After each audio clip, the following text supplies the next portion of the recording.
En cas d'attaque terroriste, avant l'arrivée des forces de l'ordre, voici les comportements qui peuvent vous sauver. La première réaction à avoir est de s'échapper. Pour cela, identifiez d'où vient le danger pour vous en éloigner un maximum et le plus rapidement possible. Ne vous exposez pas. Penchez-vous ou courbez-vous pour vous abriter. Si possible, aidez les autres personnes à s'échapper. Alertez les personnes autour de vous et dissuadez-les de pénétrer dans la zone de danger. Si vous ne pouvez pas vous échapper, cachez-vous. Enfermez-vous à double tour. Barricadez-vous avec des meubles ou objets lourds. Éteignez toutes les lumières et coupez le son de tous les appareils. Allongez-vous au sol et éloignez-vous des ouvertures. Abritez-vous derrière un obstacle solide, un mur, un pilier, une voiture.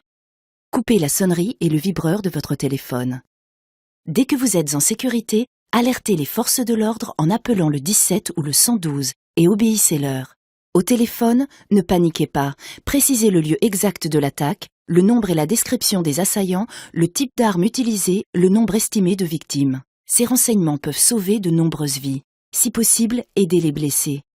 Une fois les forces de l'ordre arrivées, ne courez en aucun cas dans leur direction. Gardez les mains levées, ouvertes et bien visibles sans faire de mouvements brusques. Si vous attendez les secours et les forces de l'ordre, et si vous êtes en sécurité, vous pouvez sauver des vies en réalisant les gestes d'urgence. S'il y a saignement, appuyez fortement dessus en utilisant si possible un linge propre, t-shirt, pull ou autre.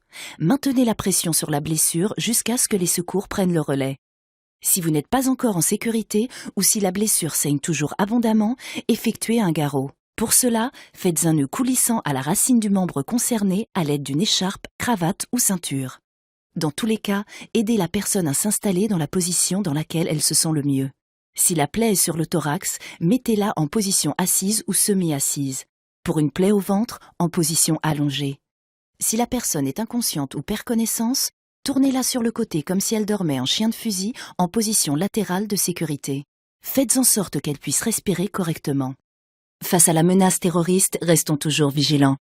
Dès que vous rentrez dans un lieu, repérez tout de suite les sorties de secours.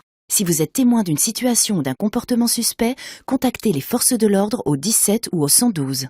Ne diffusez aucune information sur leur intervention. Ne propagez pas de rumeurs ou d'informations non vérifiées sur Internet et les réseaux sociaux. Suivez les comptes Place Beauvau et Gouvernement FR sur les réseaux sociaux. Restons toujours vigilants.